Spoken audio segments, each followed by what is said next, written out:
Tuhan Yesus Kristus kami berdoa. Haleluya. Amin. Puji Tuhan. Shalom Bapak Ibu. Puji Tuhan, terima kasih buat Bu Kiki dan Pak Wien sudah memberikan kesempatan kami bisa melayani bertemu dengan Bapak Ibu di Satria Bethlehem. Puji Tuhan. Mari kita lihat PPT-nya ya, PowerPoint untuk firman Tuhan, agar Bapak Ibu dan saya juga bisa mengikuti alur cerita firman Tuhan dengan baik. Karena kalau hanya mendengar saja kurang konsentrasi, tapi ada penglihatan. Nah, kita diajarkan untuk masuk menikmati firman Tuhan tersebut. Ya, Bapak Ibu, kita belajar sudah ke-7 ya tentang buku 40 pertemuan dalam community the family of God. Artinya pertemuan dalam komunitas keluarga Allah. Kalau kita sebut KKA, artinya apa? Kelompok keluarga Allah. Tapi sama, itu adalah komunitas adalah pertemuan. Nah, kita belajar dari buku Rick Warren, The 14 Days of Community, the KKA, Host Family, HF. Ya, kita kenalnya HF. Kalau KKA adalah nasional, tapi khusus Indonesia adalah AF. Wah, ngomong soal AF, siapa yang masih aktif dengan ikut pertemuan AF? Oh, cuma satu orang? 5 orang. Haleluya. Nah, setiap pertemuan dengan Gembala Sidang Bapak Diogo dan WG kita diingatkan kembali untuk aktifkan AF. Puji Tuhan, kita sudah melalui pandemi Bapak Ibu 2 tahun. Kita menang di rumah saja. Mau bekerja dilarang keluar, mau ibadah dilarang. Hanya download TV untuk memacu iman kita, betul? Mau ngapa-ngapain dilarang. Sangat-sangat tidak enak, benar? Apalagi sekarang aja. Aduh. Apalagi yang selalu pengen berjumpa di rumah Tuhan di Satria Bethlehem. Rasanya gak enak kan? Apalagi pengen bertemu kembali di rumah kelompok keluarga Allah KKA. Rayon Pak Uri, halo? Rayon Pak Bambang masih ada? Jadi saya kira kalian dulu kan kami pernah diberi kesempatan melayani di Timur 1 Satria Bethlehem. Jadi kami sering pergi.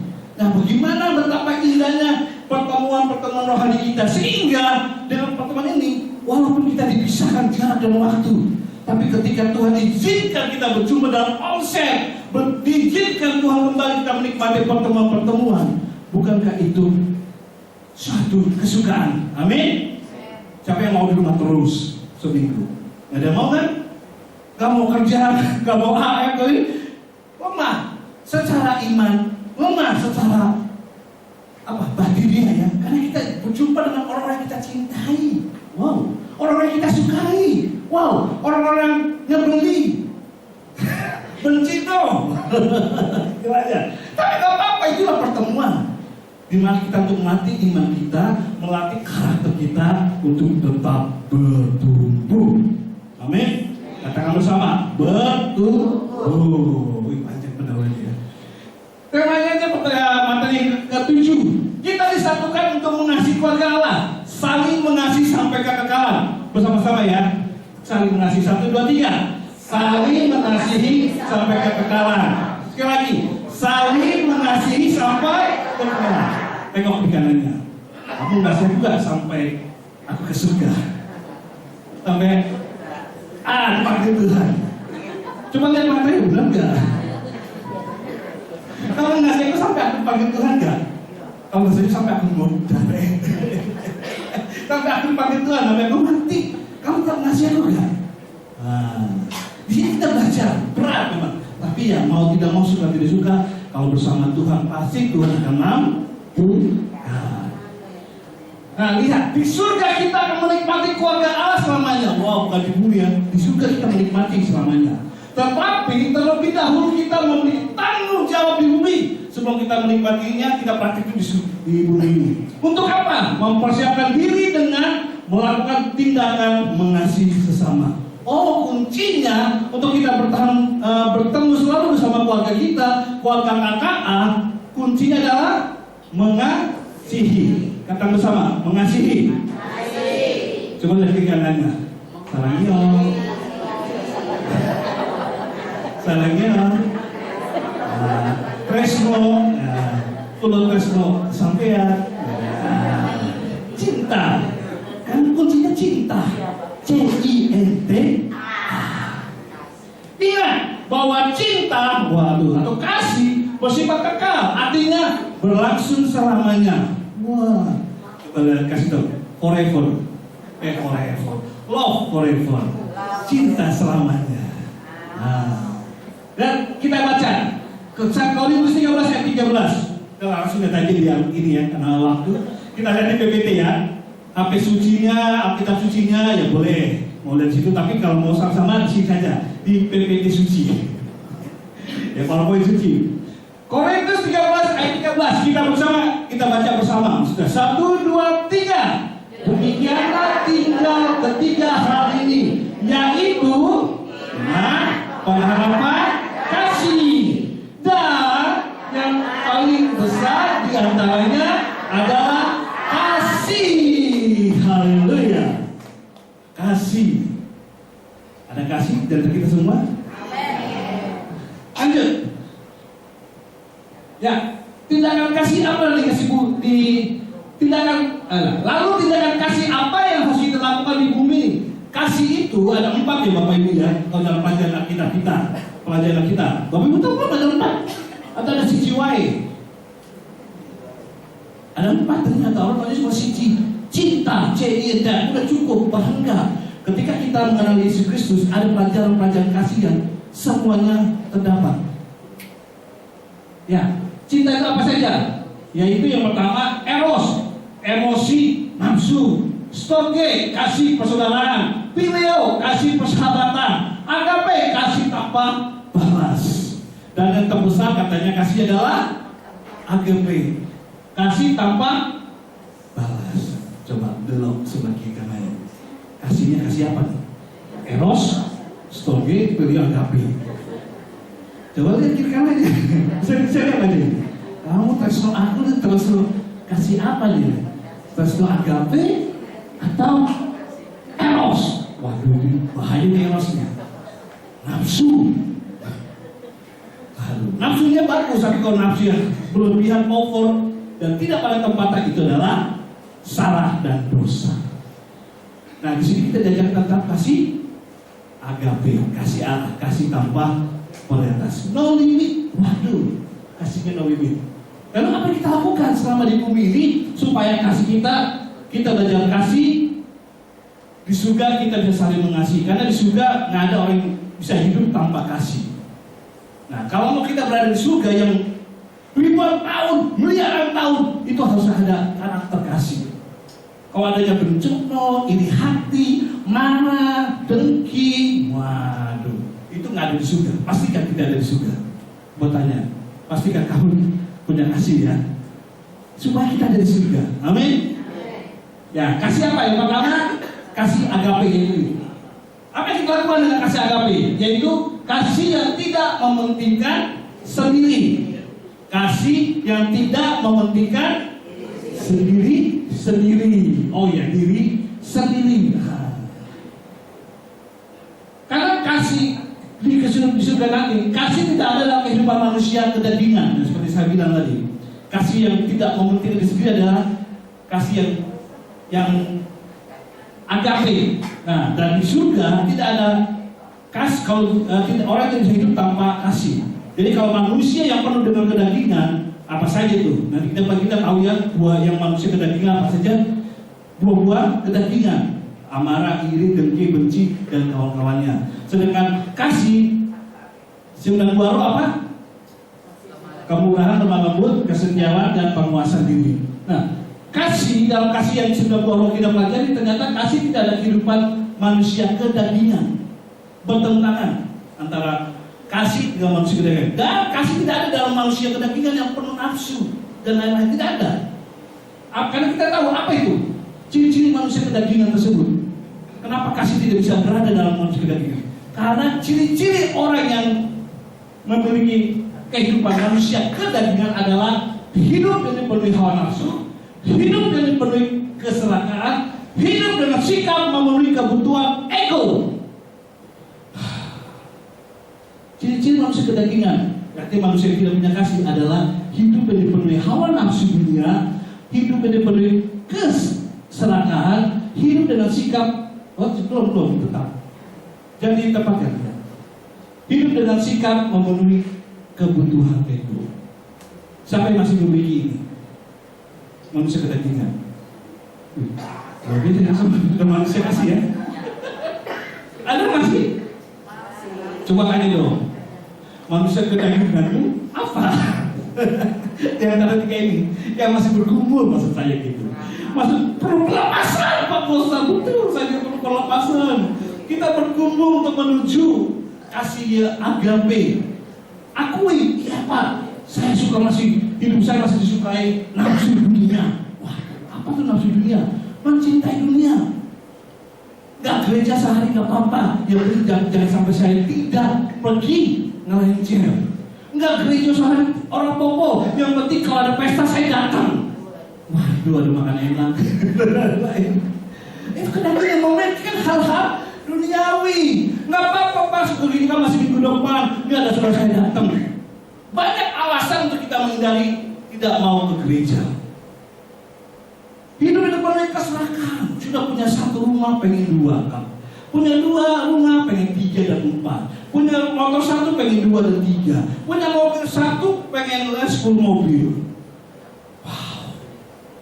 Nggak masalah sih kita pengen punya seperti itu, tapi ingat kata kalau kita ingin hati-hati, iblis akan merasuki kita untuk nafsu serakah, amin, tanpa memikirkan orang-orang sekitarnya.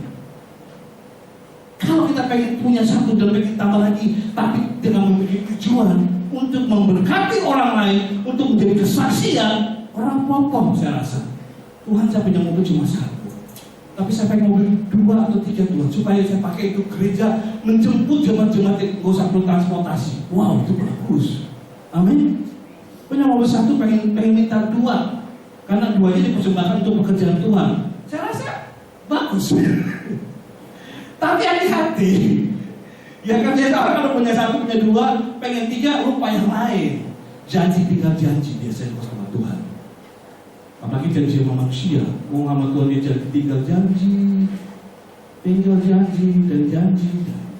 Tapi hati-hati, Tuhan sudah tahu. Nah itulah manusia kedagingan, di mana orang seperti ini tidak akan bertahan dalam hidup berkelompok, tidak akan bertahan hidup di dalam gereja.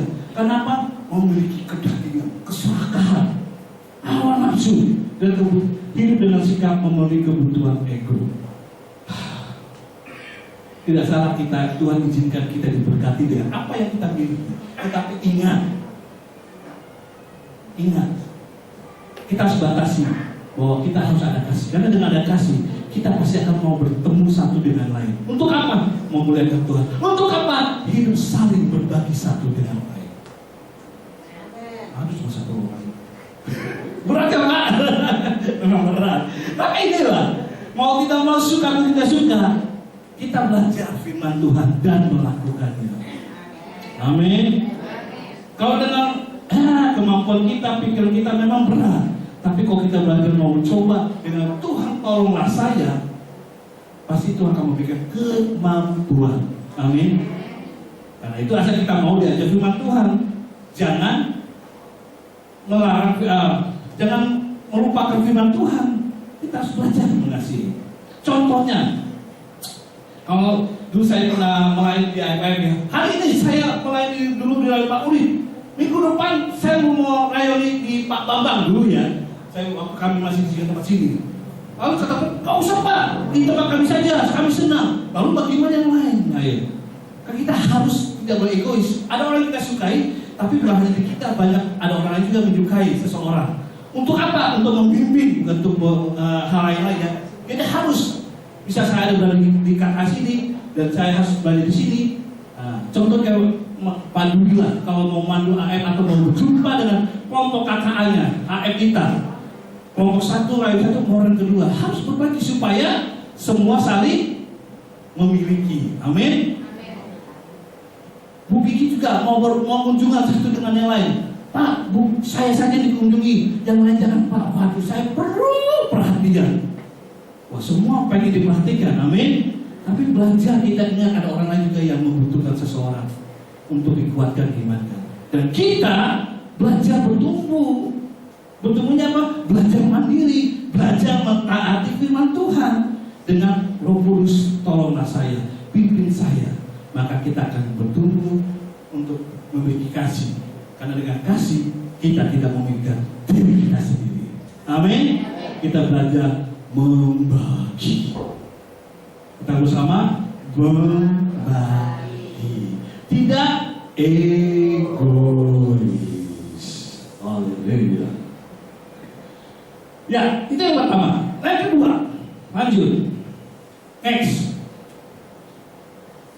Kasih itu memberi. Kata bersama, kasih itu memberi. Sekali lagi, kasih itu memberi. Coba lihat kiri kanannya. Bener gak kamu ngasih?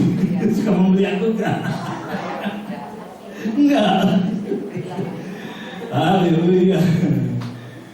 Enggak. Harus. Bapak Ibu, kita tidak akan ada di muka bumi ini dan banyak orang kalau tidak ada saling memberi antara suami dan istri. Betul? Punyalah keturunan. Kita tidak bisa menikmati pasangan hidup kalau kita tidak belajar memberi. Amin. Jangan cuma PHP, I love you, Alisa Ranio, tapi nggak pernah mentraktir. Ya kan? Apalagi setelah rumah tangga, dari rajin saja masih muda saja tidak mau hidup memberi. Apalagi dalam rumah tangga, tinggalkan dia. Segera. Jangan sampai seperti ada kasus di artis Ari Wibowo. Hah? Nonton dulu kasus Ali Wibowo mau menceraikan istrinya. Ternyata 16 tahun, saya cuma hanya mendengar. Kadang juga nonton dikit kalau ketemuan. Istri saya suka memperhatikan kasus-kasus yang ada di dunia maya. Wih, orang Kristen Ali Wibowo, orang sangat bersaksi, ganteng, baik. Wah, kalau dia bersaksi pagi-pagi gereja kan. Ternyata selama 16 tahun pernikahan, orang lama dia. Saya dengar dari istri saya. Tapi dulu seperti demikian. Hanya dikasih kartu kredit dibatasi. Jadi nggak punya uang untuk membeli. Waduh, buat apa ganteng, terkenal, tapi medhi? Betul? Masa kita mau makan ganteng? Kok saya ganteng, saya cantik, tapi pelit. Udah ngurusin anaknya aja kan diopo. Itulah berumah tangga. Yang masih muda mana? Sudah. Ayo beritahu, jangan saling pasangan yang penting. Orang-orang gantengan, wes cantikan orang, yang penting memberi. Ya kan? Kita bisa hidup bahagia, anak hidup kita diberkati karena kita mau belajar memberi. Tuhan tidak mau memberkati hidup kita, rumah tangga kita, pekerjaan kita, usaha kita, kalau kita mati. Ayo tahu, ucap mati ya, bisa apalagi kalau kita dalam berkata, hospitality. Oh, jangan berbagi ketika ada menu, ayo satu-satu, ya kan? Atas setengah-setengah, selalu. Yang penting berbagi, amin. Mau makan dikit, mau makan banyak. Kau udah sedang gebukin bagimu aja. Ya kan? Yang penting belajar menikmati dan bersyukur pada Tuhan dan belajar peduli, berbagi. Dari hal makanan dan lain-lain, apalagi dalam berkata, belajar berbagi. Amin. Supaya gereja kita ini, Bethlehem khususnya Bapak Ibu yang Bapak Ibu cintai, berdoa, beribadah dan bertumbuh serta diberkati Tuhan melalui gereja ini. Mari belajar berbagi. Amin. Karena orang yang suka memberkati, penciptanya senang memberkati aku. Amin. Yaitu Tuhan kita.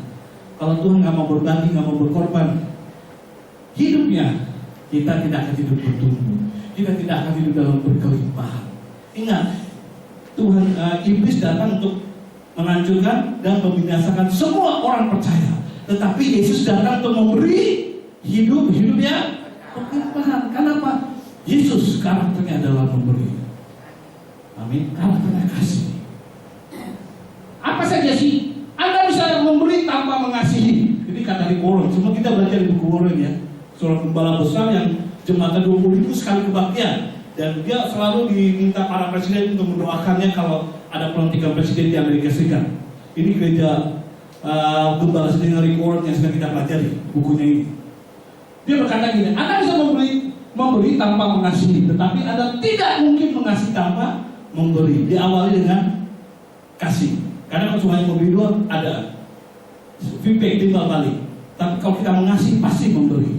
Nah, Paulus juga seharusnya mengatakan kasih berarti memberi, yaitu menyerahkan kesenangan, kenyamanan, uang, tenaga, waktu untuk kebaikan orang. Terima kasih ya buat WLC nya pemusik sudah banyak memberi soal apa talentanya untuk memberkati Bapak Ibu biar kita semangat memuji Tuhan.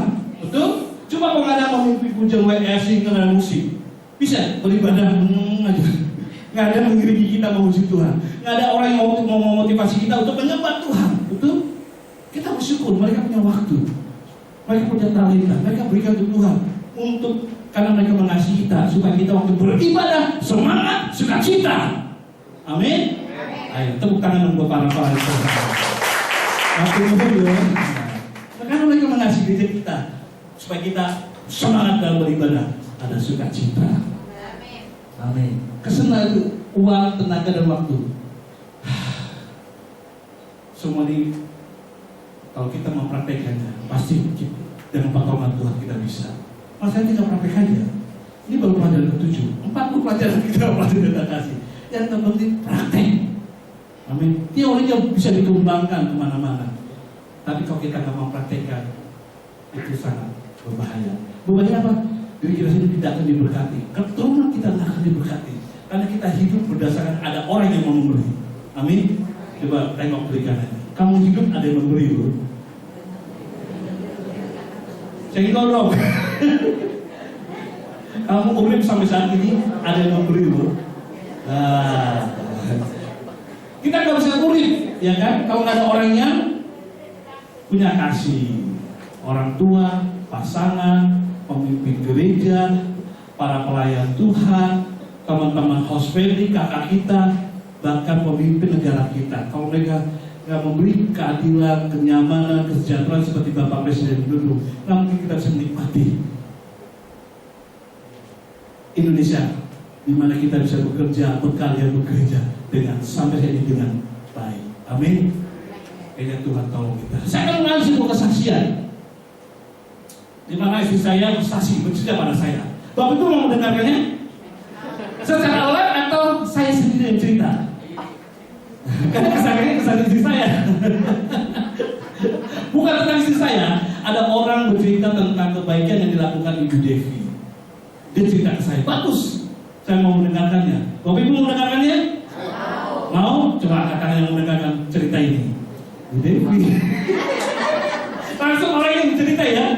Dapatkan dia bercerita lebih hidup. Haleluya. Gimana? Ada yang mau Bu Devi bercerita tentang kebaikan yang dipraktekannya dan jadi berkat bagi orang lain? Tangannya? Haleluya. Gak apa-apa Bu Devi. Permintaan. Ya, ini bawa boleh. Ini aja. Nah, tengah-tengah sini. Puji Tuhan ya Bapak Ibu. Tembak gitu. Ini kesaksian dalam arti bahwa ketika kita belajar mempraktekkan kasih itu salah satunya adalah memberi. Itu pasti membawa kemuliaan bagi nama Tuhan.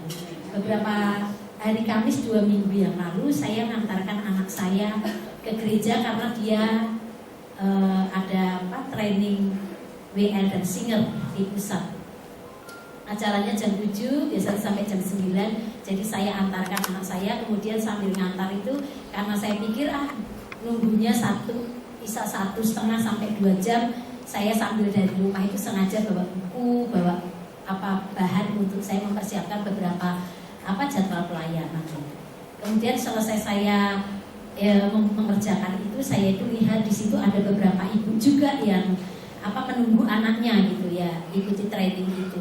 Kemudian selesai itu saya masukkan bahan-bahan saya, lalu saya datangi satu orang ibu itu. Kemudian waktu saya duduk di samping ibu ini, tiba-tiba ibu ini cerita banyak, ngomong cerita kesaksian banyak hal. Kemudian dia coba katakan, Devi terima kasih ya buat waktunya mau dengar hari ini. Saya lega sekali rasanya. Padahal waktu itu saya cuma memberi waktu saya untuk mendengarkan. Kemudian selesai itu saya bilang, ya gak apa-apa Bu, bagus. Saya juga diberkati kok dengan kesaksiannya. Kemudian selesai itu dia berkata, Bu Dewi, saya juga mau mengucapkan terima kasih. Terima kasih apa, Bu? Saya berterima kasih karena pada waktu itu, jadi ceritanya gini, ibu ini punya 4 orang anak. Dia single parent, pekerjaannya adalah dia buruh dari sebuah pabrik. Jadi penghasilannya sehari itu hanya cukup untuk makan hari itu untuk sekeluarganya. Dia juga menampung orang tuanya gitu. Kemudian tiba-tiba anak saya yang paling kecil, anak saya yang bungsu itu bilang gini, Bu, sekali-sekali ajaan kita tuh Bu jalan-jalan makan di food court gitu loh Bu gitu. Kemudian ibunya ini bilang gini, ini yang membuat hati saya itu ternyuh gitu. Ibu ini waktu anak saya bilang gitu, saya itu sebetulnya sedih Bu gitu. Tapi saya jawab anak saya gini, iya, suatu saat nanti pasti bisa. Yang penting kamu berdoa, ibu berdoa, Tuhan pasti memberkati. Coba bayangkan, mungkin bagi bapak ibu sebagian di sini pergi dengan anak-anak keluar makan bareng atau pergi piknik itu hal yang biasa. Tapi enggak loh buat ibu ini. Untuk jalan bareng anak-anaknya bisa makan itu bagi dia itu perlu berdoa gitu. Dan pada waktu itu mungkin anaknya itu lihat teman-temannya cerita dari teman-temannya, dia pengen dan ungkapkan itu ke ibunya. Kemudian ibunya ini bilang, kita bersyukur ya, panggil anaknya Mas, kita bersyukur ya Mas, ibu bisa ngasih kalian makan setiap hari, itu udah bersyukur. Tapi nggak apa-apa, pokoknya satu saat pasti bisa. Dan saat itu Bu Dewi, hari Minggu, tiba-tiba itu setelah beberapa waktu anaknya bilang seperti itu, pokoknya ibunya selalu ngerti, yang penting doa ya, kamu berdoa, ibu juga berdoa, nanti Tuhan pasti memberkati. Kemudian satu kali hari Minggu tiba-tiba pulang gereja itu, anak saya masih di gereja itu bilang, Bu, ini aku dapat berkat dari Ibu Pendeta Devi. Tuhan itu baik ya Bu, Tuhan jawab loh doa kita. Waktu dengar itu Bu, saya itu nangis, kata ibunya. Kemudian saya ini lupa peristiwa itu. Saya ini tanya, Bu, maaf ya, anaknya yang mana ya? Oh saya lupa gitu. Saya lupa dengan kasih anak ini, saya lupa. Kemudian ibu ini bawa handphone, saya tunjukkan fotonya ya Bu, ya ditunjukkan fotonya. Oh saya baru ingat, Bapak Ibu ini kejadian, saya ketemunya kan kemarin ya Ibu, itu cerita itu Februari Minggu, Kamis pertama. Saya baru ingat, iya, saya ini ketemu memberi anak ini, itu tuh bulan Februari. Pada waktu itu saya dipanggil untuk membawa firman Tuhan di TCC yang waktu itu masih diadakan hari Sabtu. Waktu itu saya waktu menyampaikan firman Tuhan, saya sengaja bawa beberapa coklat. Maksud saya untuk kayak ice breaker gitu ya. Oh, sambil bawa firman sekali-sekali ngasih coklat, beberapa coklat, saya bawa 5 coklat. Kemudian waktu itu masuk di gereja, waktu mau firman TCC, tiba-tiba saya itu melihat seorang anak remaja laki-laki. Kemudian gak tahu ya, itu kok ada rasa belas kasihan ke anak ini. Kemudian saya panggil anak saya juga TCC, saya panggil Charlin, anak saya namanya Charlin. Itu kamu kenal ya, itu namanya siapa sih? Kemudian anak saya bilang, oh namanya ini mah. Oke, terus di pikiran saya, coklat ini gimana pun salah satunya mau saya kasihkan ke anak ini gitu. Kemudian karena saya cuma bawa 5, 4-nya sudah terbagi dengan cara waktu saya nyampaikan firman Tuhan. Tapi saya tak simpen 1, anak ini cara ngasihnya gimana ya? Anak ini nggak jawab nggak apa. Saya kan kalau kasihkan gitu aja kan nggak adil untuk yang lain. Akhirnya saya simpan anak ini. Ternyata hari itu selesai menyampaikan firman Tuhan, anak ini ulang tahun. Jadi saya bisa kasihkan coklat ini ke anak ini. Kemudian waktu saya pulang dengan anak saya, pulang selesai TCC itu, saya itu di perjalanan pulang bilang sama anak saya, Kak, itu anak temenmu itu kan ulang tahun. Mama pengen besok hari Minggu, Mama mau kasih hadiah buat anak ini. Besok ingat ya, cari anak ini, suruh datang ke Mama ya. Kalau kamu lihat bilang ke Mama. Dan betul hari Minggunya saya ketemu anak itu. Terus saya rangkul anak ini, happy birthday ya. Ini tante ada sedikit berkat. Ternyata itulah kejadiannya. Setelah itu anak ini bilang ke mamanya, ini aku dapat berkat dari Ibu Pendeta Devi, Ma. Bu, gitu, Bu, Tuhan itu baik ya. Ini anak SMP loh. Tuhan itu baik ya, Bu. Tuhan itu loh jawab doa kita. Bapak Ibu, waktu saya memberkati nggak seberapa, bener nggak seberapa. Tapi di situ saya belajar, Tuhan ternyata perbuatan baik kecil aja, yang nggak seberapa itu. Kalau kita mau melakukannya dengan kasih, ada dampak yang besar loh Bapak Ibu. Amin. Dampaknya apa? Ini anak kecil masih SMP, dia bisa mengalami pengalaman pribadi dengan Tuhan. Hal perbuatan baik kecil yang saya lakukan ini membawa pengalaman rohani anak ini. Oh iya, ternyata Tuhan, anak ini kan bisa mengalami benar ya. Aku berdoa itu Tuhanku hidup loh. Aku berdoa itu Tuhanku jawab loh. Jadi saya rasa terima kasih Tuhan. Perbuatan baik kecil memberi yang gak seberapa, tapi ini membawa pengalaman yang rohani. Saya yakin ini menguatkan iman anak ini bahwa Tuhan yang disembah itu Tuhan yang hidup. Kemudian ibu ini bilang, dan saat itu anak itu langsung bilang, Bu, kita keluar bareng-bareng ya Bu. Kita makan di luar ya Bu. Kemudian ibunya, iya, Tuhan jawab doa kita ya. Yuk pulang gereja, kita langsung jalan, kita makan bareng-bareng. Ini kecil ya Bapak Ibu.